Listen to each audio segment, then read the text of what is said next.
Alright, this is the first video in an anticipated little lesson on how beer is made. So this is white yeast, as you can see, 1028 London Ale yeast. I'm going to make a pale ale. So what you do with this is you take it, there's a little bladder of nutrient in there. I'm going to pop that thing, shake it up, put it somewhere warm. Tomorrow she'll be all swollen, so we'll come back to that. Okay, now next step, you can see these packets have all swollen up. We have some yeast nutrient, 150 grams of DME, which is dry malt extract, otherwise known as dehydrated beer. It's 5.295 ounces and 1.5 litres of water. We're going to pop in the DME into our water. So we have a swirl out there.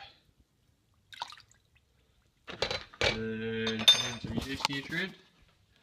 Just a little bit.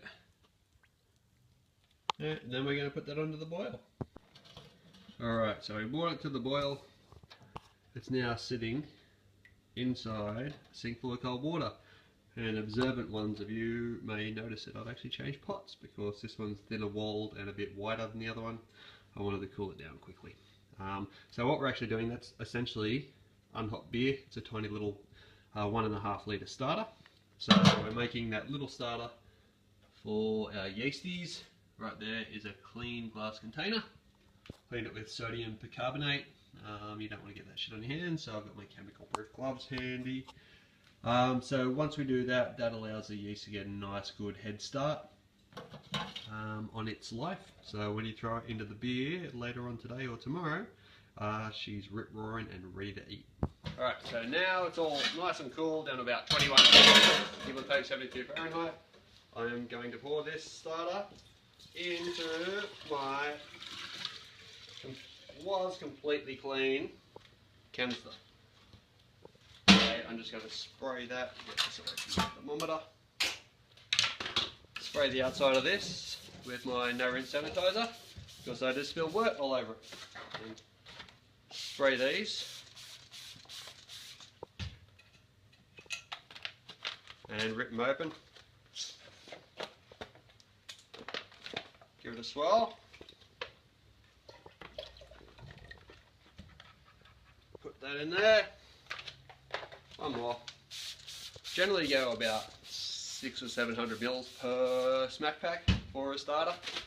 I should have done this yesterday, but I was pretty lazy and I didn't know what the surf was going to be like today. Turned out to be really fun, so I didn't have to brew this morning. Anyway, so this is now my starter. It is going to be a late brew day, so hopefully the light's okay later on. Now yeast needs oxygen to recreate, so it's a good old-fashioned shake up and down, and let it rip. In 6 or 8 hours, should be going. Alright, so I've got my recipe here. You can have a look. I'm doing a sort of mid-strength pale ale or a 4.5% alcohol pale ale. I'm using Simcoe resin for bittering, just to give it a crack, and finishing with Simcoe and dry hop.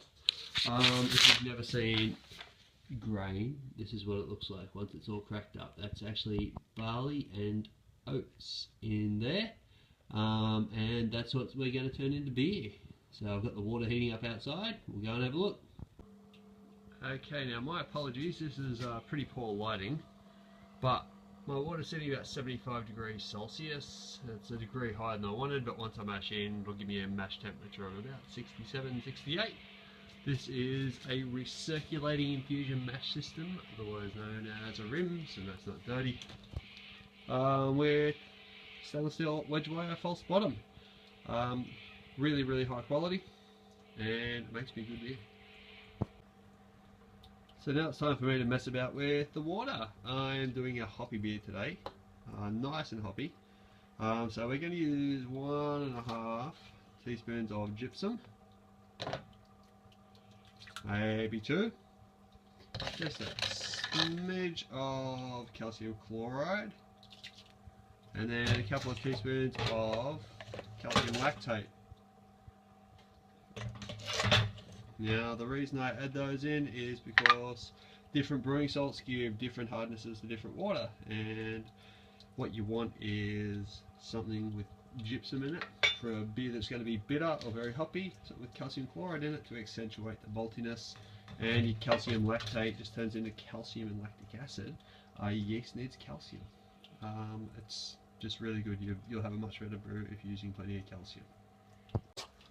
So essentially what I'm going to do here is I'm going to start pouring in the grain very slowly, and I'm going to mix it in properly. But I've only got 2 hands, so I'm going to have to put you on hold for that. You'll come back and see what it looks like in a minute. Okay, so here we are, we're all mashed in. Again, it's a little bit difficult with that steam. Okay, so here we are, we're all mashed in now. You can see essentially what we're doing with the grain is we're making a porridge out of it. The reason being the starch in the grain is kind of useless as it is.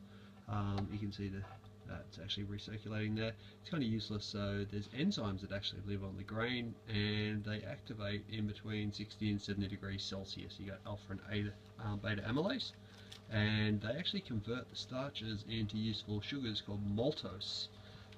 Which is a slightly complex sugar. There's all sorts of reasons why you do different temperatures, but I'm aiming at about 68. It gives me a nice full-bodied beer, a bit of sweetness helps. I've got the oats in there for a silky body. Essentially, it's just simple. You make a porridge out of it, you convert the starches to sugars, then you use some other hot water to help rinse the rest of the sugars out when you drain it off to your kettle. Boil it with hops, it gives you bitterness, add some flavouring hops, and you're done, essentially. You're ready to put the yeast in. But we'll come back to some of the other steps. I'm just going to recirculate for a while. We'll check the temperature right now. Ooh, 70, bit high. Anyway, we'll come back to that. Alrighty, so now 90 minutes later, my mash should be done. I've mashed out, I've changed the temperature up to 74 degrees Celsius. That's to preserve the sugar profile. So come on in here, have a look.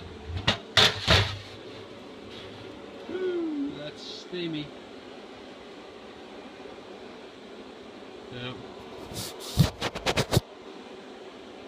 There we go. Looks beautiful, eh? Just looks like a porridge. And I've also got my mashed water, or my sparge water on the boil. So what we do with that is we actually attach it to this pump, which then recirculates the water up here, and we run this into my boil kettle. Now I know this kettle is very, very big. I did used to brew bigger batches than this, and I brew 46 litres at the moment. Just because my mates used to come and help me brew 100 litre batches. Anyway, I'm going to start and we'll come back and have a look at what it looks like.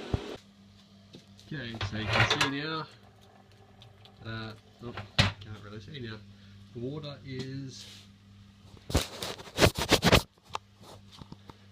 okay, so now we got water running up into there and beer running down into there, and we set it out at about a litre a minute, which is all we really need to get.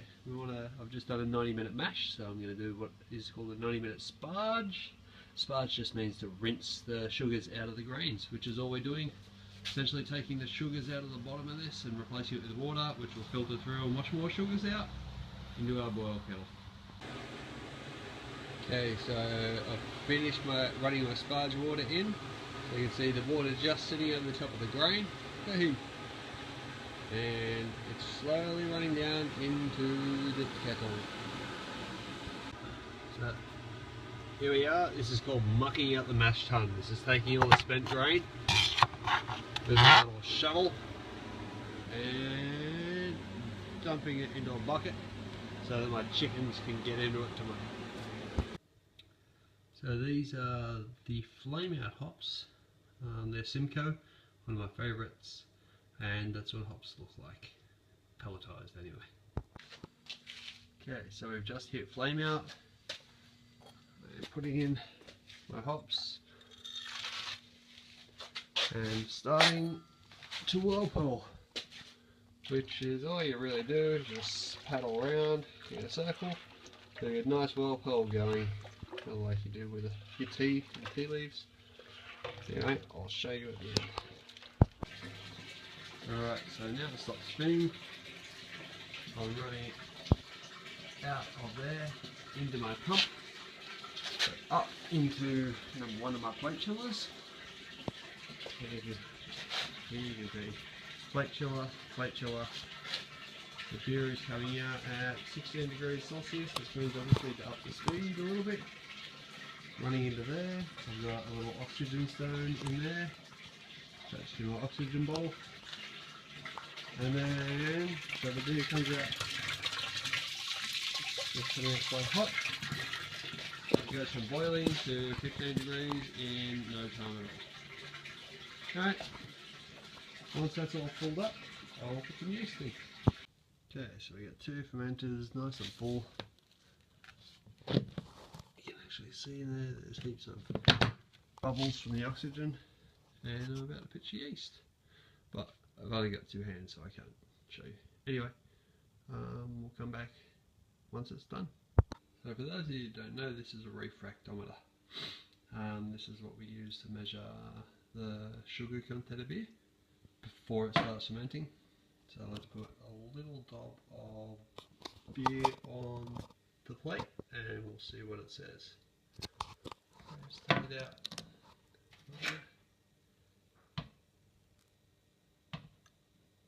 Tiny little drop. Put it over. Then we'll go up to the light and have a look. There you go. I just reached over my target gravity, so I've got about 11.5 Plato there. This little thing here is called a hydrometer. I use it to test the gravity of the beer.